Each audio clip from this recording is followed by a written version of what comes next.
tragedia nel pomeriggio a Fratta di Tarso. Pilota 53enne precipita con il deltaplano e si schianta in un vigneto. L'uomo muore sul colpo, la testimonianza di un amico. Resta in gravi condizioni la 12enne finita con la bici contro un albero ieri pomeriggio mentre tornava dal Grest con il fratello. La ragazzina è in prognosi riservata al Cafoncello. In sella la moto perde il controllo e si schianta contro un palo. Tragedia nella notte a Bolzano Bellunese. Muore il 17enne Thomas Darold. Intervento cruciale di 2 carabinieri. Ieri sera sono entrati in un'abitazione in fiamme. Rese Piodecimo hanno salvato un 45enne privo di sensi dopo aver inalato il fumo. Anche 2 militari intossicati. Prima la truffa a un'anziana con i monili rubati, poi l'inseguimento tra San Biagio di Callalta e Breda di Piave. 22enne sperona l'auto della polizia locale prima di fuggire tra i vigneti, identificato e denunciato.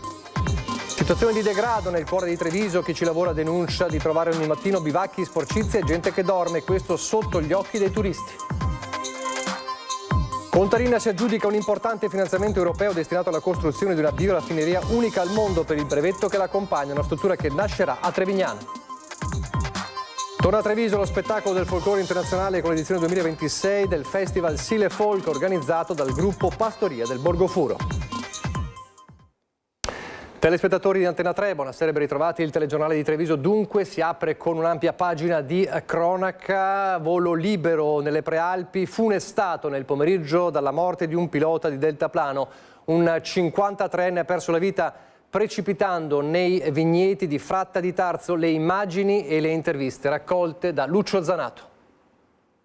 Non è entrato, era troppo basso, non è arrivato dentro in campo, è andato su per il vigneto, purtroppo la fatalità avrà preso un palo della vigna, qualcosa. Non è escluso che possa aver avuto un malore in fase di atterraggio il 53enne che ha perso la vita schiantandosi con il deltaplano in un vigneto in località Molino a Fratta di Tarso. L'incidente intorno alle 15:30. Originario di Bolzano ma attualmente residente a Firenze, il pilota Thomas Pizzedas ha perso il controllo del deltaplano arrivando troppo corto verso la sua destinazione, il campovolo distante poche centinaia di metri. Inevitabile l'impatto con i pali e quindi la rovinosa caduta al suolo. Il velivolo ha cartocciato, il corpo esanime a terra. La chiamata al SUEM 118 è partita immediatamente, ma l'uomo è di fatto morto sul colpo, così come hanno accertato i sanitari del SUEM 118 intervenuto con ambulanza, automedica ed elisoccorso da Treviso, che ha poi fatto rientro vuoto alla base. Avete volato assieme ieri? Sì, ieri abbiamo volato insieme, sì.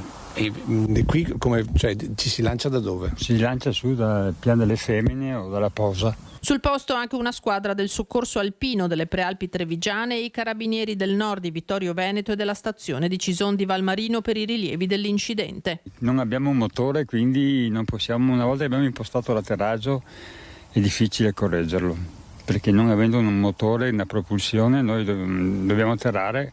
Una volta che abbiamo impostato l'atterraggio bisogna fare quello, cercare di, se siamo nei guai, limitare i danni, insomma.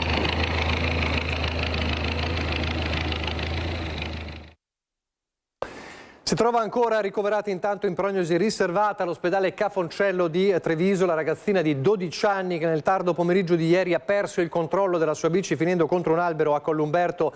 La ragazzina stava rientrando a casa dal Grest con il fratellino quando, percorrendo la strada che collega il centro di Collumberto alla frazione di San Daniele, ha perso il controllo della bici finendo contro uno degli alberi a bordo strada. Sono stati gli automobilisti in transito a dare per primi l'allarme ai soccorsi. Sul posto è arrivato l'elicottero di Treviso che ha portato la ragazzina all'ospedale dove si trova, come dicevamo, in prognosi riservata, ancora in gravi condizioni. E c'è stata nella tarda serata di ieri una tragedia sfiorata e un intervento cruciale, quello di 2 carabinieri della stazione di Riese Piodecimo che sono entrati in un'abitazione in fiamme, hanno salvato un 45enne ormai privo di sensi dopo aver inalato il fumo. Anche i 2 militari sono rimasti leggermente intossicati. Privo di sensi dopo aver inalato il fumo di un incendio divampato nella sua abitazione, è stato salvato dal pronto intervento di 2 carabinieri che non hanno esitato a rischiare la vita per portarlo al sicuro. Protagonista un 45enne romeno residente a Riese Piodecimo in via De Gasperi a dare l'allarme ai vicini di casa che hanno visto una densa colonna di fumo uscire dall'abitazione dell'uomo. I carabinieri, giunti poco dopo sul posto, accertata la presenza del 45enne e dopo aver invano bussato, hanno sfondato la porta trovando nella casa casa invasa dal fumo, l'uomo disteso sul letto in stato di incoscienza. I militari sono riusciti a portare il 45enne all'esterno e ad affidarlo alle cure dei sanitari del 118. Nel frattempo i vigili del fuoco hanno provveduto a spegnere l'incendio, accertando che le fiamme erano divampate da alcune pentole lasciate sul fornello acceso. La casa è stata dichiarata inagibile. L'uomo è stato portato in ospedale per intossicazione da fumo, lievemente intossicati anche i 2 carabinieri, un brigadiere ed un appuntato della stazione di Riese, che grazie al loro gesto eroico sono riusciti a portare in salvo il 45enne. E poi un inseguimento ad alto rischio con la polizia locale speronata da un truffatore in fuga in auto. I gioielli appena sottratti a un'anziana. È accaduto tra San Biagio di Callalta e Breda di Piave. Una situazione davvero che ha sfiorato anche un pericolo, ma fortunatamente tutto è andato per il meglio. Intercettato dal Targa System a bordo di un'auto già segnalata per furti, non si è fermato all'ALT della polizia locale. Nell'inseguimento tra Cavrie e Breda di Piave che ne è seguito, ha cercato di darsi alla fuga speronando i vigili. Infine ha abbandonato la macchina in un vigneto scappando a piedi. Non l'ha però fatta franca un 22enne di origini campane che i carabinieri di San Biagio, andati immediatamente in supporto, hanno rintracciato poco dopo e denunciato, non solo per resistenza a pubblico ufficiale ma anche per truffa aggravata. Nella vettura infatti la sorpresa, diversi monili in oro che il giovane aveva appena sottratto con la truffa del finto carabiniere a un'anziana di 84 anni nella stessa zona in cui è partito l'inseguimento, quella di via Santo Menna. Questione di minuti, provvidenziale l'intervento delle forze dell'ordine. È stata fatta giustizia e la vittima ha potuto anche riavere la rifurtiva. Ovviamente rimane il grande spavento in queste circostanze e rimane alta l'attenzione sul tema delle truffe, soprattutto per le persone maggiormente vulnerabili. Finto carabiniere, finto incidente, truffa dello specchietto, gli episodi si susseguono. La sindaca torna a chiedere di fare attenzione a chi si presenta alla porta chiedendo soldi o preziosi. E lo stesso appello vale anche per la truffa che riguarda le carte di identità cartacee. Abbiamo constatato che ci sono delle persone che si spacciano per dipendenti comunali che vanno a casa soprattutto delle persone anziane. Ecco, nessun dipendente comunale si reca a casa delle persone, quindi mi raccomando, prestiamo davvero molta attenzione. Nel caso del truffatore intercettato, fondamentale è stato il ruolo dei rilevatori di targa.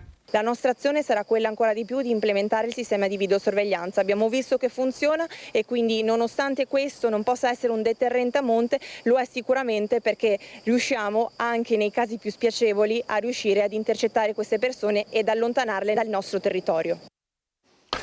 2 persone sono iscritte nel registro degli indagati per la morte di Franco Favaretto, l'operaio 59enne trovato senza vita il 30 giugno nel cortile dello stabilimento Smurfit K di Susegana. Lo ricorderete, si tratta del direttore dell'unità operativa e del responsabile del servizio di prevenzione e protezione aziendale. L'ipotesi di accusa è omicidio colposo.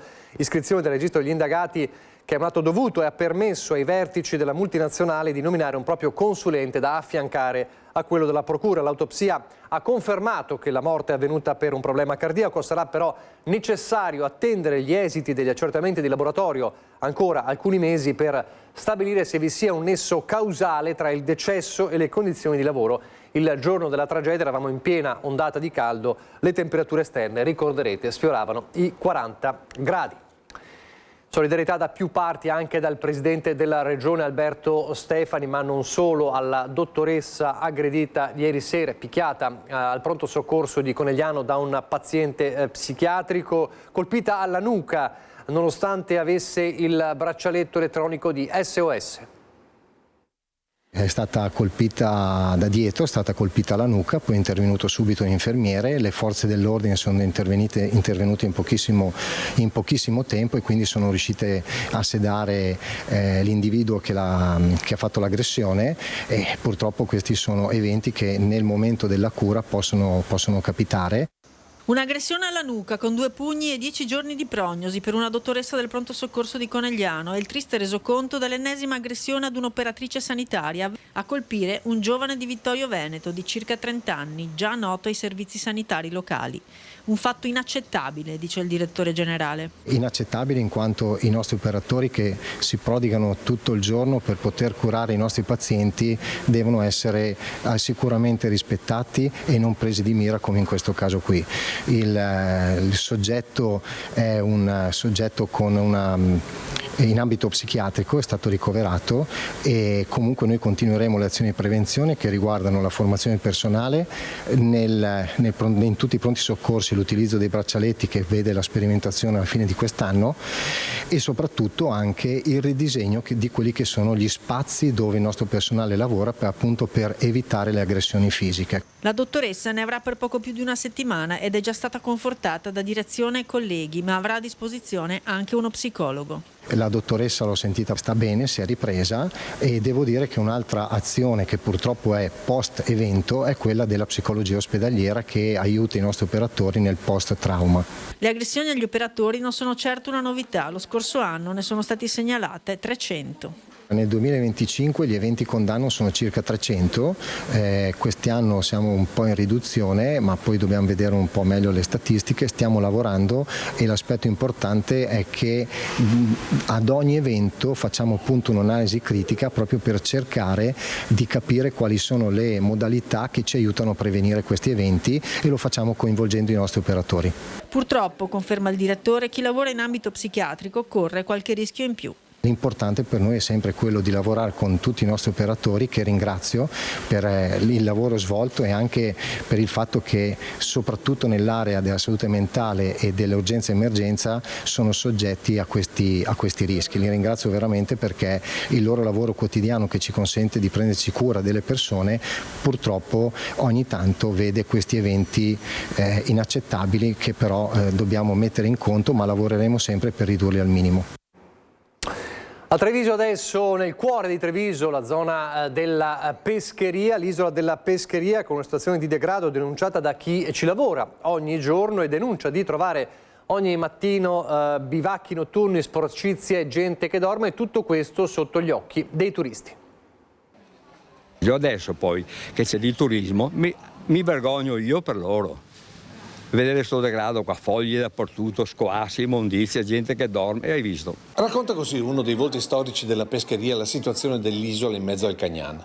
Cuore della città che di sera viene letteralmente occupato da individui senza fissa dimora che bivaccano per tutta la notte. 7 e mezza della sera e stanno qua, non ti dico qua. Dopo caricano i telefoni sulle spine perché sulle spine c'è la corrente, caricano il telefono, bevono, mangiano.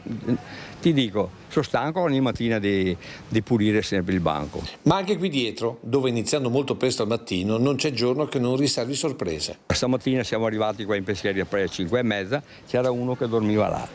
Aveva la bottiglia là, aveva perso anche gli occhiali, erano là per terra, noi avevamo lasciato là. Quasi un hotel a cielo aperto con rifiuti annessi. Davanti il banco c'era stamattina, che ogni mattina sono barattoli di birre, sono i cosi delle pizze, i cartoni delle pizze, scatole di sardine, sigarette. Ma è tutta l'area che secondo chi ci lavora ha bisogno di maggiore attenzione, a partire dalle scritte che imbrattano ovunque, dalla tracchita esterna agli elementi in acciaio fin sulle piastrelle. Chissà cosa direbbe l'architetto Follina che le volle nel progetto di questi nuovi spazi dopo quasi un secolo dei vecchi banchi del pesce. Incuria anche per il lampione centrale che da anni attende di tornare integro. Vandalismi gratuiti e bivacchi che le telecamere di zona dovrebbero segnalare costantemente. Chiedo un immediato, come si dice, passaggio o di vigili o di qualcuno che vengano a controllare, che stiamo andando sempre peggio. Certo, lascia perplessi il passaggio da città dipinta a città verniciata, con i turisti che alzando gli occhi dal tavolino a ridosso del Cagnan dovrebbero godersi ben altra visuale. E parla col sindaco, che Mario, avevo avuto una riunione 15 giorni fa, mi aveva promesso, ma andiamo, non c'è mai stato nessuno. Lei si vergogna come cittadino, non solo come imprenditore? No, come cittadino, perché io sono nato qua, sono nato in via Pescatori e sono uno dei pochi e veri trevisani, io sono nato dentro le mura. E vedere sto coso qua. Una volta non era così. No, adesso non voglio dire niente, ma quando c'era Gentilini. In attesa della risposta di Mario Conte su questa situazione, il sindaco in questi giorni diciamo che è impegnato anche in un braccio di ferro a distanza con Fondazione Cassamarca. Il tema, l'abbiamo già affrontato, è quello della decisione dei vertici di Cassamarca e del suo presidente di non rinnovare gli affitti a 2 locali sotto al Palazzo del Monte di Pietà, ed è una situazione da nervi sempre più tesi. Ogni scelta incide sul futuro della nostra città e quindi io chiedo a gran voce e con grande determinazione che le scelte, soprattutto quelle più delicate e strategiche, debbano essere condivise con l'amministrazione. Messaggio chiaro da Cassugana a Caspineda. L'avvocato Garofalo non è un presidente padrone e Fondazione Cassamarca, in quanto espressione dei trevigiani, non può prendere decisioni senza confrontarsi con la comunità a cui appartiene. Soprattutto se si tratta del cuore della città, come il futuro del Monte di Pietà e dei locali annessi. Dire che il sindaco Conte si è irritato per le decisioni del presidente Garofalo è riduttivo, soprattutto all'indomani del rifiuto di discutere anche di una possibile cessione degli immobili fino ad ora occupati da 2 attività dedicate ai giovani, appresa come tutto il resto della vicenda dalla stampa. Dispiace di apprendere di certe scelte soltanto dagli organi di stampa, senza un minimo di condivisione e soprattutto senza tener conto dell'impatto negativo che questa scelta porta, per esempio, nell'ambito delle politiche giovanili, perché quei 2 locali che erano gestiti bene erano un vero e proprio punto di riferimento per la comunità trevigiana. E che la decisione di Fondazione stia alimentando lo scontento dei trevigiani, soprattutto tra le giovani generazioni, lo testimoniano i commenti davanti alle prime stanze desolatamente vuote. Decisamente un po' di amarezza c'è, un po' di nostalgia anche già adesso, nonostante siamo ancora fisicamente dentro. Quello che volevo dire innanzitutto è la solidarietà da parte del popolo trevigiano, che ci sono giorni che ci chiede che futuro può avere questo posto, cosa possiamo fare noi, anche perché è un bar che è qui da sempre, praticamente. Se lo ricordano tutti con molta nostalgia anche loro. Abbiamo clienti che da 60 anni praticamente girano queste parti e c'è molta amarezza anche in loro, sicuramente. Oltre che la nostra, arriva anche da parte loro. Anche il futuro di questi locali l'avvocato Garofalo ha deciso di raccontarlo ad altri, ma non al sindaco, che a questo punto, a nome di tutta la comunità trevigiana, pretende delle serie spiegazioni, sottolineando che l'era De Poli a Treviso è tramontata da tempo. Sono scelte che sono slegate in questo momento da un progetto di crescita della città di Treviso.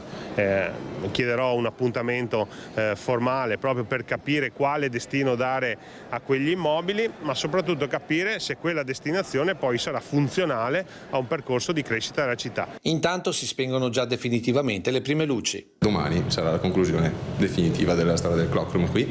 La Pace il 26 è l'ultima data. Operatività, esattamente. Adesso penseremo di fare un saluto anche noi magari il 26, vi terremo aggiornati. È una Treviso che cambia in un modo o nell'altro, per un motivo o per l'altro. A San Pelaio oggi, dopo oltre 70 anni, l'ultimo giorno di attività per lo storico Barbazza Garden. Sì, c'è un po' di inevitabile malinconia per un momento, insomma, della inevitabile chiusura. Perché inevitabile?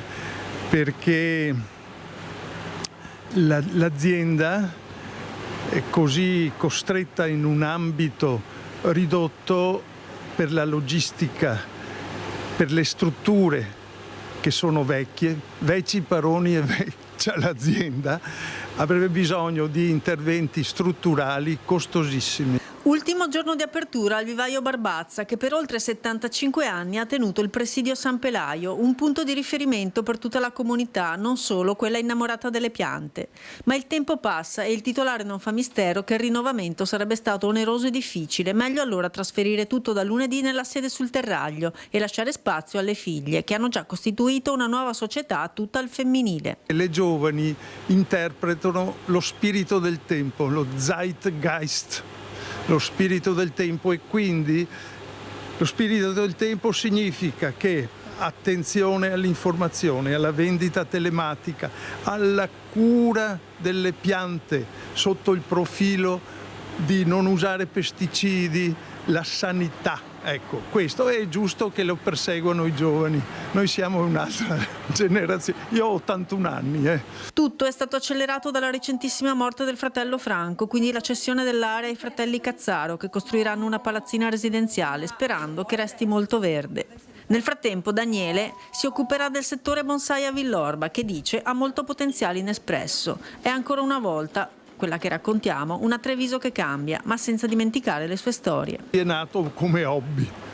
Noi fratelli non avevamo nessuna idea ma i fatti si occuparono di modificare il nostro futuro, nel senso che sono mancati giovani, ancora giovani, i nostri genitori, e quindi l'impegno provvisorio, come spesso accade, divenne definitivo.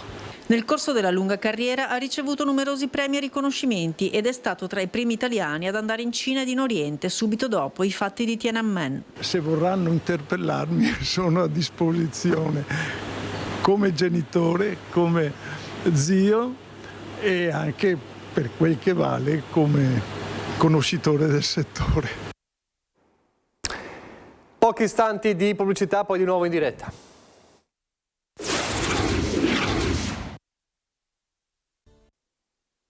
Rieccoci in diretta, torniamo a parlare dell'allerta siccità e dell'emergenza idrica con l'allarme lanciato dalla CGA di Mestre. Questa mattina il 42% dell'acqua immessa in rete viene persa anche in Veneto. Appello alle istituzioni affinché intervengano sulle tubazioni, ma c'è da dire che la Marca Trevigiana da questo punto di vista rispetto ad altre province è più virtuosa. Il Veneto non può più perdere il 42% dell'acqua immessa in rete. Inoltre dobbiamo realizzare molte altre vasche di laminazione, trincee drenanti, invasi e grandi adduzioni. In questa fase di cambiamento climatico non possiamo più permetterci di sprecare una risorsa così preziosa. Con un'estate caratterizzata da caldo intenso e siccità, la CGA di Mestre lancia l'allarme sulla dispersione idrica in Veneto, dove il 42,2% dell'acqua immessa nella rete viene perso. Si tratta di circa 154 litri al giorno per abitante, con un danno economico stimato in 758 milioni di euro. Oggi recuperiamo poco più del 15% circa dell'acqua piovana. Troppo poco per evitare la crisi idrica che ogni estate torna prepotentemente a fare capolino. Per evitare docce spente e rubinetti a secco dobbiamo aggiustare le tubature. Tra i capoluoghi veneti, Belluno registra la dispersione più elevata con il 64,2%, seguita da Venezia al 41,7% e Rovigo 37,4%, mentre Vicenza e Treviso risultano le città più virtuose. La CGA di Mestre sottolinea inoltre che la crisi idrica sta colpendo anche le imprese ad alto consumo d'acqua come i comparti tessile, petrolchimico e manifatturiero. Serve un piano infrastrutturale serio, investimenti immediati e la volontà politica di agire ora, non domani. L'acqua non aspetta i tempi della burocrazia e nemmeno le famiglie e il mondo delle imprese. Come per Venezia, un biglietto d'accesso e la prenotazione, ma questa volta per salire sul Cansiglio contro l'overtourism. È più di un'idea questa, c'è un tavolo di discussione sulle modalità di questo progetto con Veneto Agricoltura e i comuni del territorio. Ticket d'ingresso per salire sul Cansiglio, come le località blasonate delle Tre Cime di Lavaredo, il lago di Braies, i serrai di Sottoguda o Venezia, anche l'antico Bosco d'Areme della Serenissima avrà un biglietto d'ingresso per regolamentare il flusso turistico che, soprattutto il sabato e la domenica, vede migliaia di gitanti salire dalla pianura infuocata sull'altopiano per godere del fresco della foresta e della bellezza del paesaggio. Risultato: parcheggi esauriti già di primo mattino e auto in sosta dappertutto. In alcune domeniche si è arrivati anche a 10.000 veicoli. Di qui la necessità di trovare una soluzione. Veneto Agricoltura ne sta discutendo con i sindaci del territorio a cavallo tra le province di Treviso, Belluno e Pordenone. L'area del Cansiglio è un'area sensibile e proprio per questo motivo abbiamo deciso, assieme ai sindaci del territorio e all'assessore regionale di competenza Bond, di istituire un tavolo per discutere delle varie problematiche di quest'area, in particolare dell'overtourism. Non vogliamo più vedere auto che parcheggiano in maniera selvaggia nel territorio. Non a caso abbiamo allargato l'area camper per dare dei servizi ed è ovvio che a fronte dei servizi che andremo a dare sarà corretto anche chiedere un corrispettivo ai turisti che si recano in questa area che è fondamentale per il nostro territorio. L'esempio potrebbe essere quello di Auronzo, che ha istituito l'obbligo di prenotazione per la strada a pedaggio che sale sulle Tre Cime. Nel caso del Cansiglio, i soldi del ticket potrebbero essere investiti in servizi per i turisti e per la manutenzione di sentieri e piste ciclabili. Sospensione parziale del TAR del Veneto al nuovo calendario regionale per la stagione di caccia 2026-2027. Con un'ordinanza cautelare pubblicata oggi, i giudici hanno bloccato alcune delle regole approvate dalla Giunta regionale lo scorso maggio. Il blocco arriva dopo il ricorso presentato da un cartello di associazioni ambientaliste e animaliste come Lega Abolizione Caccia, LAV, LIPU ed EMPA. Nel dettaglio, la decisione dei giudici cancella il via libera alla caccia da appostamento per più di 3 giorni a settimana nei mesi di ottobre e novembre 2026 in 2 casi, per l'allodola su tutto il territorio regionale e per Tordi e Cesene nella provincia di Vicenza. A Trevignano adesso per parlare dell'impianto avveniristico di bioraffineria che trasformerà rifiuti organici in ecoplastica e che verrà realizzato da Contarina, che si è aggiudicato un importante finanziamento europeo. Il progetto parte dalla raccolta dell'umido, un umido di qualità, quello che viene raccolto nei nostri territori, e con un procedimento che viene messo in testa all'impianto che già abbiamo, quello di produzione di biometano, andrà a sviluppare dei microrganismi che produrranno delle bioplastiche, dei precursori delle bioplastiche. Sarà la prima bioraffineria con questo tipo di utilizzo dell'umido che Contarina raccoglie ogni giorno in metà della Marca e sorgerà nell'impianto di trattamento di Trevignano. Tutto parte da un brevetto di 3 università. I 3 pilastri sono Ca' Foscari, la Sapienza e l'Università di Verona. E il brevetto che sta dentro è proprio un brevetto interuniversitario, interateneo, e viene applicato in scala industriale. Pensate che questo è il primo impianto in tutta Europa, e ce l'abbiamo a Treviso, che lavora con questo tipo di approccio, non ce ne sono altri. Un progetto finanziato da Bruxelles che vede la partecipazione di altri partner europei. Il progetto coinvolge circa 25 partner di tutta Europa e sui 40.000 tonnellate di rifiuto umido che viene raccolto dal territorio, circa 16.000 verranno trattati in questo impianto per produrre circa 200 tonnellate di PHA. Visivamente saranno dei sacchetti di polvere che saranno trasformati dalle altre aziende coinvolte. I partner con cui svilupperemo appunto questa attività andranno a provare una serie di applicazioni pratiche. I prodotti che si possono produrre con questa polvere sono tipicamente imballaggi, sacchetti per applicazioni alimentari, cerotti per esempio, oppure si può utilizzare per applicazioni particolari tramite un trattamento rendendola durevole, come per esempio articoli per esempio da giardino, oppure materiali speciali che possono servire per l'agricoltura. In abbinata con la cellulosa che sarà recuperata nel nuovo impianto di trattamento dei pannolini che presto sarà operativo a Lovadina, si arriverà a produrre materiale per l'edilizia. L'abbinamento dei due può avere applicazioni interessanti, per esempio sempre i partner del nostro progetto come Novamont e altri magari meno noti ma più avanzati a livello proprio di start-up tecnologiche sviluppano per esempio applicazioni per materiali isolanti o basi per materiali tessili che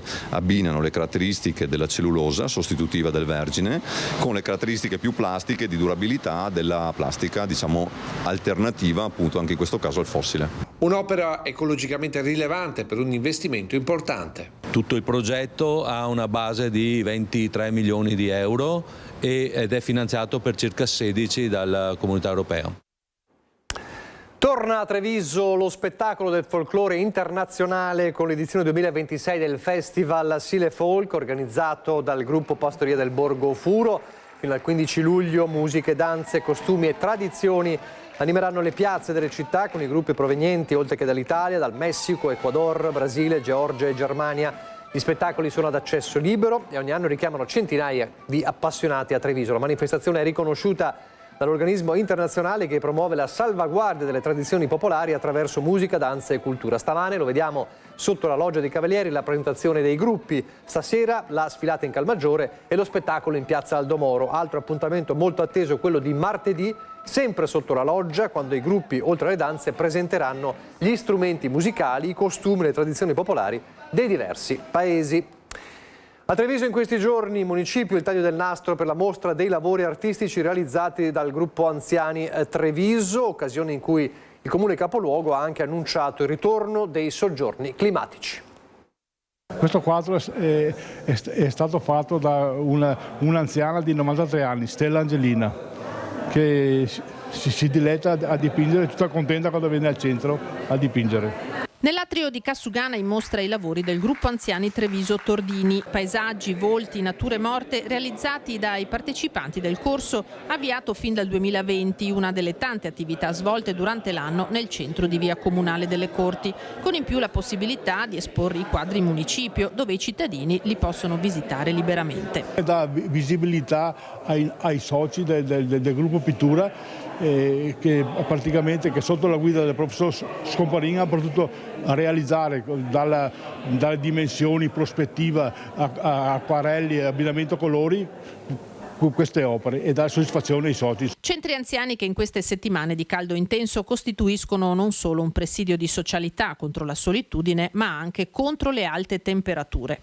Sono i condizionatori d'aria che garantiscono il fresco per gli anziani, giocano a carte, a burraco, leggono il giornale e passano il pomeriggio, che frequentano abitualmente tutti i giorni, saranno dai 60 ai 70 persone. Abbiamo un numero di soci che abbiamo raggiunto i 400 soci nell'anno 2026. Dopo lo stop imposto dal Covid per gli anziani trevigiani, tornerà dal prossimo anno anche un appuntamento atteso. Abbiamo pensato ancora di più di sostenere questi centri ricreativi e di dare un'opportunità a tutti i trevigiani che non li frequentano per poter il prossimo anno vivere un'esperienza insieme d'estate, quindi torneremo ai soggiorni climatici. Cercheremo di estendere queste opportunità e quindi lo faremo come comune in modo da toccare anche quei territori o quei quartieri che non hanno questo tipo di opportunità. Adesso andiamo nel Bellunese. La cronaca in primo piano, la cronaca dell'ennesima nuova tragedia lungo le strade del Veneto e anche del Bellunese. Ancora una volta un centauro giovanissimo, aveva soltanto 17 anni, Thomas Darold, ha perso la vita in sella alla moto schiantandosi contro un palo nella notte. Una gran frenata e un gran botto giù. Allora sono sceso, però non ho visto il ragazzo. Sono andato un po' più in giù e ho visto un solo bianco. Un boato nel cuore della notte, poi il silenzio. È così che si è consumata l'ennesima tragedia sulla strada. La terza croce nello stesso luogo, a Bolzano Bellunese, nel giro di pochi anni. La vittima è Thomas Darold, un ragazzo che avrebbe compiuto 18 anni il prossimo ottobre. Lo schianto è accaduto poco prima della mezzanotte. Thomas stava rientrando a casa a Maresse di Belluno dopo essere sceso da Bolzano Bellunese in sella alla sua Yamaha 125. Per cause che i carabinieri stanno ancora ricostruendo, ha perso il controllo della moto, uscita di strada fino a schiantarsi contro uno dei due pali di sicurezza all'altezza dei civici 191 e 193. L'allarme è stato dato da alcuni automobilisti di passaggio attorno a mezzanotte e mezza. Sul posto è intervenuta l'ambulanza dell'ospedale San Martino di Belluno, ma il medico non ha potuto fare altro che constatare il decesso del giovane. I rilievi sono stati affidati ai carabinieri del radiomobile di Belluno, che stanno cercando di chiarire la dinamica dell'incidente. La notizia si è diffusa in poche ore, lasciando sgomenta la comunità di Maresse, dove Thomas viveva con i genitori e la sorella. Il padre lavora come meccanico a Vignole, la madre è infermiera. La famiglia si è chiusa nel dolore mentre amici e conoscenti si stringono attorno ai loro cari. I funerali saranno celebrati martedì pomeriggio alle 16 nella chiesa di Antole. La tragedia ha colpito anche lo staff della Crono Rifugio Settimo Alpini. Thomas collaborava con gli organizzatori e con ogni probabilità aveva preso parte proprio ieri sera all'ultima riunione per definire gli aspetti organizzativi della gara di corsa in montagna in programma domani. Una manifestazione che dopo la sua scomparsa è stata annullata in segno di lutto. Un'altra giovane vita spezzata sulle strade del Bellunese e una comunità intera che si ritrova ora a fare i conti con un dolore difficile da raccontare. La vicenda dell'elettrodotto Terna nella media valle del Piave torna al punto di partenza. Martedì scorso la Giunta regionale ha approvato una delibera che secondo i comuni e il Comitato Vivaio Dolomiti, che da tempo si batte per l'interramento dell'elettrodotto, riapre un confronto che dura da oltre 20 anni. Una decisione destinata a riaccendere dunque il dibattito su un'infrastruttura contestata da amministrazioni locali, gli ultimi in ordine di tempo quelli di Perarolo e di Ospitale, e cittadini che da tempo chiedono soluzioni alternative al tracciato previsto. Per il territorio si tratta di un vero e proprio ritorno all'anno zero, con il rischio di vanificare anni di battaglie istituzionali e di confronto. Ora si attendono le reazioni. Vivaio Dolomiti è già pronto ai ricorsi e l'auspicio è che si uniscano anche le istituzioni, mentre la partita sull'elettrodotto di Terna si prepara a entrare in una nuova fase di scontro. Staremo a vedere. Giornata dedicata ai cani di razza, quella di domani sul Nevegal, dove è in programma per la prima volta una rassegna cinofila di respiro nazionale. Ultimi preparativi per l'esposizione cinofila organizzata sul Nevegal per domenica. La rassegna voluta dal capo frazione Daniele Libralon e organizzata dalla ASD dei Principi di Sciara e metterà in palio i titoli per diventare campione italiano Opes di bellezza. Sarà un connubio di bellezza, di natura, di amore per gli nostri amici a quattro zampe. Il cane è l'animale più fedele rispetto all'uomo, pensiamo ad Argo con Ulisse, quindi è davvero un'occasione imperdibile. Ci piace molto organizzare queste manifestazioni, siamo felicissimi che Daniele Libralon ci ha invitati, noi abbiamo risposto immediatamente perché non essendo mai stati qui in Veneto, sarà un fiore all'occhiello anche per noi. Giuria molto al femminile, con la trevigiana Silvia Gobbato, originaria di Farra di Soligo, e la toscana Diana Eleonora Bisaccio.